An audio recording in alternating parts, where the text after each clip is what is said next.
Oke, Assalamualaikum warahmatullahi wabarakatuh. Perkenalkan, nama saya Ridlo Hikmatul Hayat dengan NIM V8424054 dari kelas B. Oke, pada video kali ini saya ingin mengajak kalian untuk mengenal lebih dalam tentang dunia branding, khususnya mengenai praktik branding dan konsep brand equity atau ekuitas merek.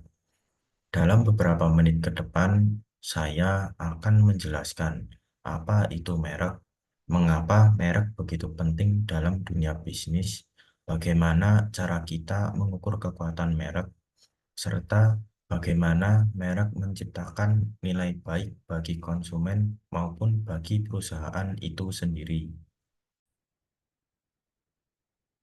Oke, next. Apa sih itu sebuah merek? Menariknya, para ahli pun belum sepakat mengenai satu definisi tunggal untuk kata merek. Setiap pakar memiliki sudut pandangnya masing-masing. Namun, satu hal yang pasti, merek bukan sekedar nama atau logo. Merek adalah seperangkat asosiasi mental yang ada dalam benak konsumen, yang memberi nilai tambah terhadap suatu produk atau jasa. Menurut Keller, pada tahun 1998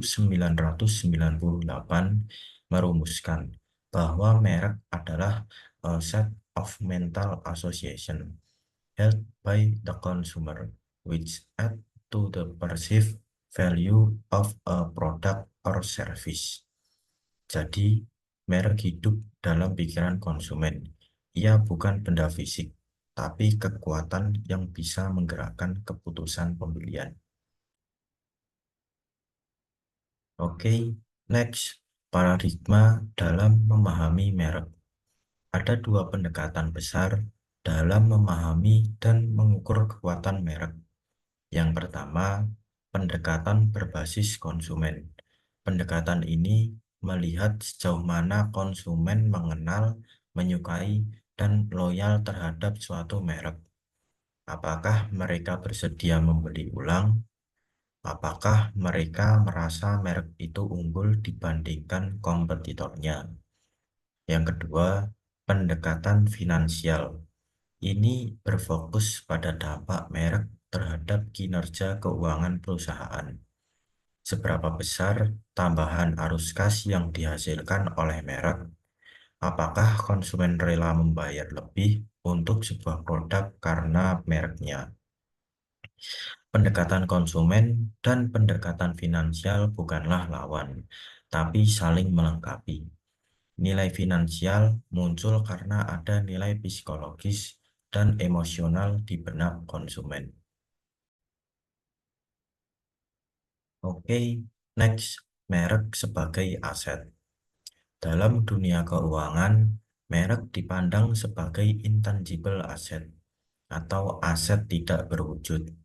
Sama seperti hak paten atau basis data pelanggan, merek bisa menjadi salah satu aset paling berharga perusahaan. Namun, merek adalah kondisional aset. Artinya, nilainya hanya muncul jika dikombinasikan dengan aset lain, seperti pabrik, saluran distribusi, dan tentu saja produk atau jasa itu sendiri. Oke, next, perspektif hukum. Secara hukum, merek adalah tanda yang membedakan suatu produk atau jasa dari pesaingnya. Dalam perspektif ini, merek memiliki tanggal lahir, yakni saat didaftarkan secara resmi. Dari situlah hak kepemilikan muncul. Namun, dalam praktik branding, kita tahu bahwa merek tidak langsung lahir saat didaftarkan.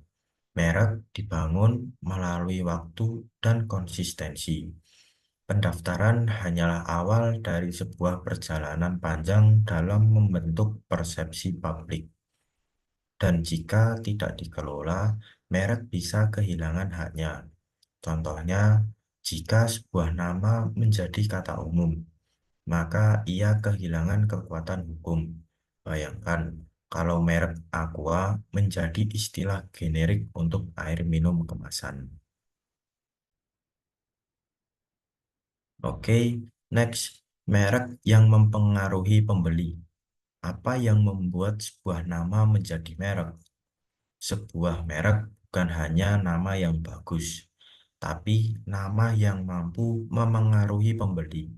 Nama yang mudah diingat, mudah diucapkan, dan memiliki asosiasi yang kuat. Tapi lebih dari itu, kekuatan merek terletak pada saliensi, differentiability, intensity, dan trust. Apakah manfaat yang ditawarkan merek itu eksklusif, relevan, dan dipercaya?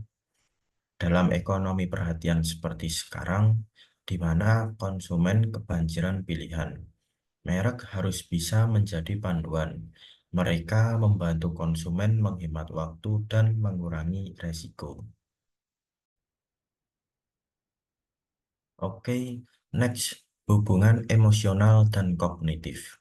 Kekuatan merek tak hanya terletak pada logika, tetapi juga emosi. Merek yang kuat membentuk hubungan emosional. Konsumen tak hanya membeli produknya, tapi juga merasakan ikatan dengan mereknya, mulai dari ketertarikan, preferensi, loyalitas, hingga bahkan fanatisme.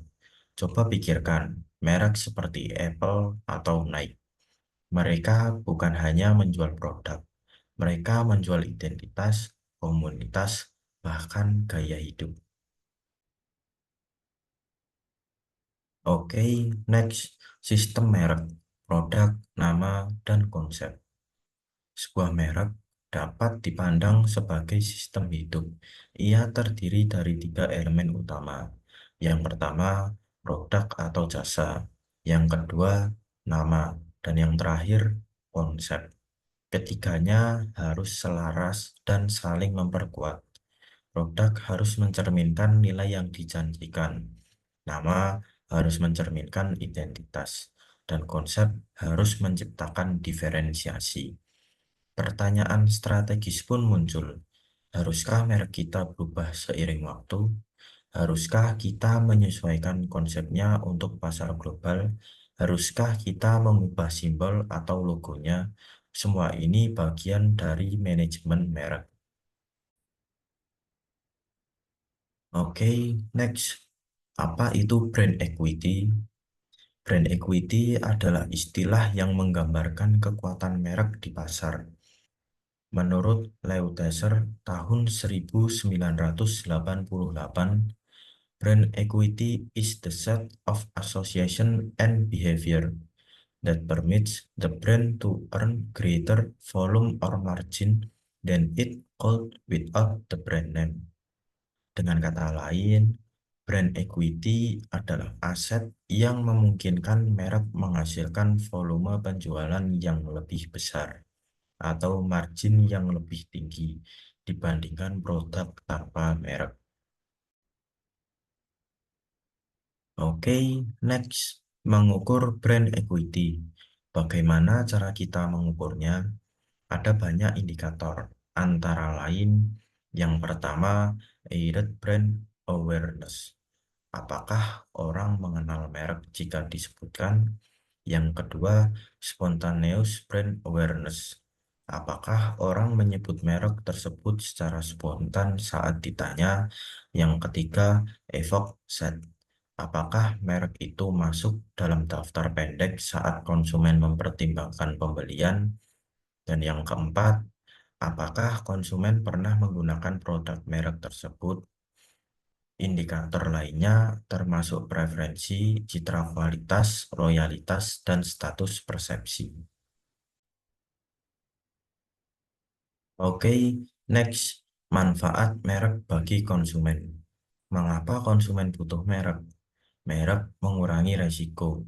Dalam dunia yang penuh ketidakpastian, merek memberikan rasa aman, baik itu saat membeli mobil, makanan, atau pakaian. Merek berperan sebagai jaminan kualitas dan simbol status sosial. Merek juga membantu dalam membuat keputusan cepat, karena manusia tidak punya waktu untuk meneliti semua pilihan. Merek mempermudah proses seleksi. Oke, next. Produk transparan dan produk opaque. Produk dapat diklasifikasikan ke dalam tiga jenis. Yang pertama, produk transparan. Kualitasnya dapat dilihat langsung, seperti pakaian. Yang kedua, produk pengalaman. Kualitasnya baru diketahui setelah digunakan, seperti makanan. Yang ketiga, produk keyakinan. Kualitasnya bahkan tidak bisa diverifikasi, seperti suplemen kesehatan. Merek sangat penting, terutama untuk dua kategori terakhir. Mereka bertindak sebagai sinyal atas kualitas tersembunyi yang tak bisa langsung dinilai. Oke, next. Fungsi merek. Merek memiliki fungsi mekanis dan emosional. Secara mekanis, mereka yang pertama mempermudah pengenalan. Yang kedua, mengurangi waktu pencarian. Yang ketiga dan yang terakhir, mengurangi resiko kegagalan pembelian. Lalu secara emosional, merek yang pertama menambah rasa percaya diri. Yang kedua, mewakili identitas sosial. Dan yang ketiga, menawarkan nilai simbolik. Namun, fungsi-fungsi ini tidak terjadi secara otomatis. Merek harus mempertahankannya melalui kualitas, inovasi, dan komunikasi yang konsisten. Oke, next. Nilai merek bagi perusahaan. Bagi perusahaan, merek yang kuat memberikan banyak keuntungan. Yang pertama, stabilitas penjualan berkat loyalitas konsumen. Yang kedua, kemampuan menetapkan harga premium. Yang ketiga, hambatan masuk bagi kompetitor. Yang keempat, peluang ekspansi ke pasar baru. Dan yang terakhir, aset yang menurunkan resiko bisnis. Tiga penggerak keuntungan dari merek adalah harga yang premium, daya tarik dan loyalitas, serta margin yang lebih tinggi. Oke, next. Reputasi merek dan periklanan. Iklan dan pemasaran memang penting, tapi tanpa reputasi, iklan hanya akan menjadi noise. Reputasi dibangun dari yang pertama, frekuensi penggunaan. Seberapa sering konsumen terpapar dan menggunakan merek. Yang kedua, persepsi keunikan. Seberapa berbeda dan tak tergantikan merek tersebut. Menariknya, studi menunjukkan bahwa iklan hanya efektif jika merek sudah dikenal dan dipercaya. Jadi, reputasi adalah fondasi dari semua aktivitas komunikasi merek. Oke, next. Strategi branding global. Apa saja keputusan yang harus diambil untuk langkah ke internasional? Yang pertama, nama global atau lokal. Yang kedua, produk standar atau dikostomisasi. Yang ketiga, logo dan simbol seragam atau berbeda. Konsistensi brand global harus diimbangi adaptasi lokal. Oke, sebelum saya akhiri video kali ini, izinkan saya memberikan kesimpulan pada materi yang saya sampaikan kali ini. Merek adalah salah satu aset paling strategis dalam bisnis modern. Merek bukan sekedar nama atau logo, tapi sistem yang hidup dalam pikiran konsumen. Merek menciptakan nilai melalui asosiasi, pengalaman, dan hubungan emosional. Merek yang kuat dapat menjadi pembeda di pasar, penentu loyalitas, dan penggerak profitabilitas. Oleh karena itu, manajemen merek harus dilakukan dengan cermat dan strategis, dengan memahami bagaimana merek membentuk persepsi, mengurangi resiko, dan menciptakan nilai bagi semua pemangku kepentingan. Oke, sekian materi yang bisa saya sampaikan pada video kali ini. Izinkan saya membacakan pantun sebagai penutup video kali ini. Kesepian tanpa kekasih, cukup sekian dan terima kasih. Wassalamualaikum warahmatullahi wabarakatuh.